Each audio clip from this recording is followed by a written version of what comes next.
नमस्कार दोस्तों, मैं नतांश पटेल और आप देख रहे हैं क्राइम तक पर इस वक्त हमारे साथ मौजूद हैं पूनम शुक्ला और अश्विनी सिंह। और हम तीनों मिलकर आपको जो श्रद्धा और आफ्ताब का जो श्रद्धा मर्डर केस है जो पिछले 1 महीनों से सुर्खियां बटोर रहा है, लगभग 12 नवंबर वो तारीख थी जब आफ्ताब को पुलिस ने हिरासत में लिया था। लेकिन इसके बाद भी करीब 1 महीने का समय बीत चुका है पर पुलिस को अभी तक कोई पुख्ता सबूत हाथ नहीं लगे हैं। और जो कुछ भी इन्वेस्टिगेशन की प्रक्रिया है, चाहे वो 14 दिन की पुलिस कस्टडी हो, उसके बाद उसको जुडिशल कस्टडी में भेज दिया है, अब तक क्या ऐसी खास बातें हैं जो उभर कर इस केस में सामने आई हैं, उस बारे में हम बात करेंगे। और साथ ही आपको बताएंगे कि पुलिस ने आफ्ताब जो है, जो अभी फ़िलहाल तिहाड़ जेल में बंद है, वहाँ रहते हुए उसने क्या डिमांड किए हैं और क्या क्या नए अपडेट्स है। जी अश्विनी, मैं सबसे पहले आप तक जानना चाहूँगा कि सबसे पहले जो आफ्ताब को पुलिस ने तिहाड़ जेल में डाल दिया है, अब फिलहाल उसको न्यायिक हिरासत मिली हुई है वहाँ पे, तो उसने क्या ऐसा रिसेंटली डिमांड किया है?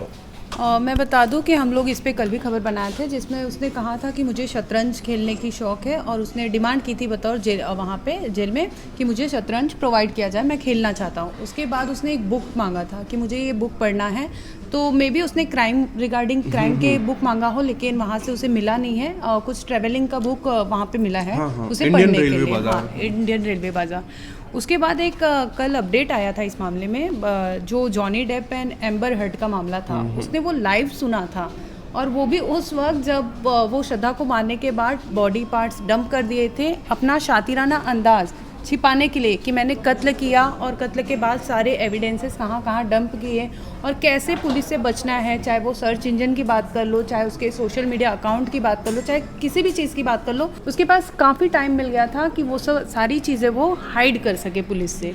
इस मामले में एक ताज़ा हमने अमर उजाला का रिपोर्ट पढ़ा हो, अगर पूनम आपने पढ़ा हो तो उसको बता दें। तो मैं आपको बता दूं कि अमर उजाला के हवाले से ये खबर छपी है कि आफ्ताब ने पुलिस वालों को ये खुला चैलेंज दिया है कि उसने वेपन जहां पे छुपाए हैं, अगर आप मैं आपको खुला चैलेंज देता हूं कि आप ढूंढ के दिखाओ, आपको वो नहीं मिलेगा। तो आप देख सकते हैं कि आफ्ताब की सोच कितनी क्रूर और कितनी चालाकी भरी है कि वो अभी भी क्राइम करने के बाद भी कितना शातिर है और शातिराना तरीके से वो पुलिस वालों को भी चैलेंज करने से पीछे नहीं हट रहा।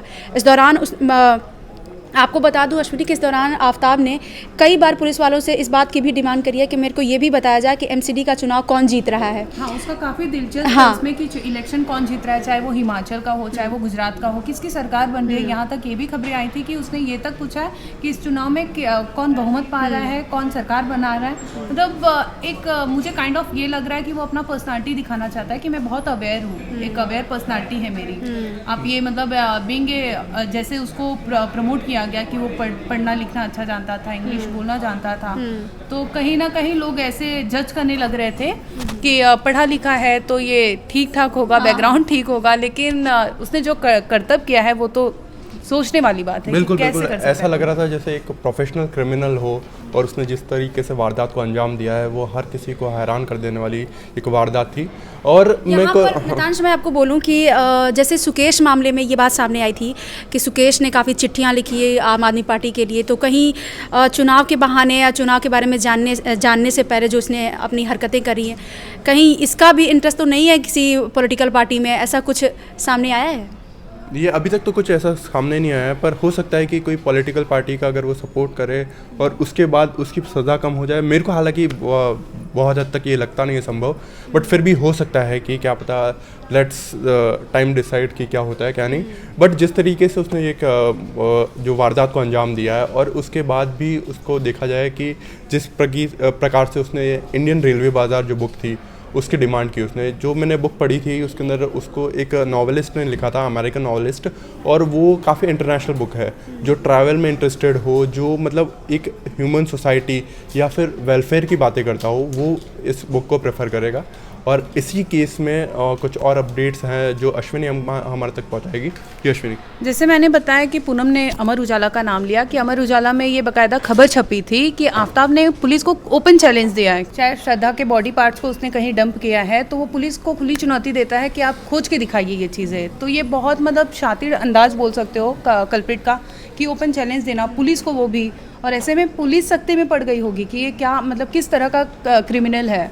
अमूमन हम देखते हैं कि क्राइम होता है तो वहाँ पुलिस पहुँचती है। ये पहला यहाँ पर एक मैं बोलना चाहती थी कि इससे पहले कोर्ट में पेशी से पहले पुलिस उसको लेकर उसके घर पहुंची थी, जहां से पुलिस ने 5 चाकू बरामद किए थे और हाँ, और इस दौरान उसके घर से खून के कुछ धब्बे भी दिखे थे पुलिस। उसके बाद फॉरेंसिक वालों को बुलाया गया था, जहां पे अभी जांच चल रही है। उसकी रिपोर्ट हालांकि अभी तक नहीं आई है, लेकिन सबसे महत्वपूर्ण बात यहाँ पर ये है कि वहाँ पर 5 चाकू बरामद हुए थे, जिसमें कहा गया था कि शायद आफ्ताब ने इन्हीं चाकुओं का इस्तेमाल किया हो श्रद्धा को काटने में।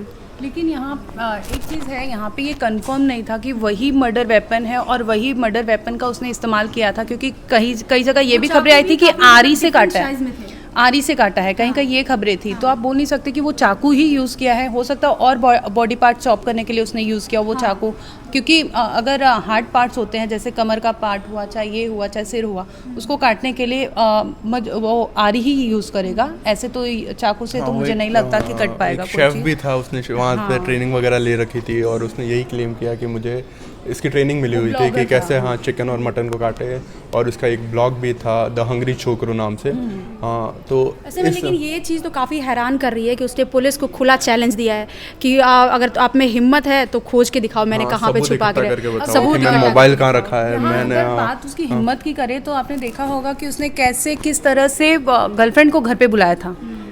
गर्लफ्रेंड को श्रद्धा को मारने के बाद उसने घर पे गर्लफ्रेंड को बुलाया था, वो भी वैसी गर्लफ्रेंड, वो पढ़ी लिखी है, मतलब साइकेट्रिस्ट है वो। हाँ, तो कैसे वो हाव भाव नहीं पढ़ पाती, चीज़ें नहीं समझ पाती, ऐसे में बहुत बड़ा सवाल उठता है। उसकी गर्लफ्रेंड पे भी ये फेमस होते हैं आपका दिमाग पढ़ने के लिए। हाँ, वही चीज़ है कि आप पर्सनालिटी जज कर लेते हो, पर्सनालिटी से समझने की कोशिश करते हो कि ये इसके मन में क्या चलता होगा, ये क्या सोच रहा है, क्या नहीं कर रहा है। तो कहीं ना कहीं वो सवाल उठता है, पता नहीं कैसे वो गर्लफ्रेंड उससे पहचान नहीं पाई। उसने बोला कि वो बहुत केयरिंग नेचर का, वो मेरी बहुत केयर करता था, मुझसे बहुत प्यार करता था, इसलिए मेरे को शक ही नहीं हुआ कि आफ्ताब कभी इस तरीके की हरकतें कर सकता है या फिर वो किसी इतनी बड़ी वारदात को अंजाम दे सकता है।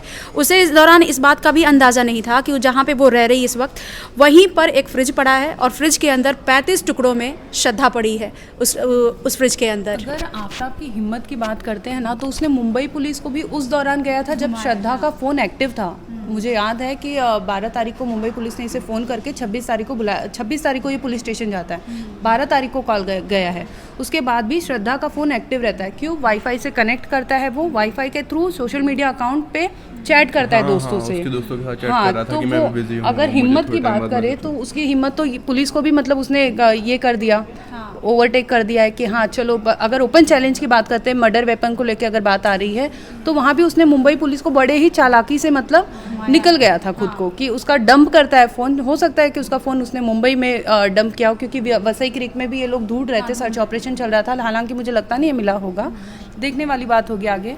बहरहाल आपको बता दें कि एक ये अपडेट मिला है कि जो वहाँ पे हड्डियाँ बरामद हुई थी महरौली के जंगल से, और उसके अंदर जो ये तो पुख्ता हो गया है कि वो जो हड्डियाँ थी वो इंसान की है। अभी फ़िलहाल डीएनए टेस्ट होना है उनका, और डीएनए सैंपल अगर सिंक कर जाता है उनके पेरेंट्स के डीएनए के साथ, तो ये एक पुख्ता सबूत होगा और इस केस को सॉल्व करने के लिए पुलिस को एक अहम कड़ी साबित होगी। जो भी और अपडेट्स रहते हैं इस केस में हम आप तक पहुँचाते रहेंगे। धन्यवाद।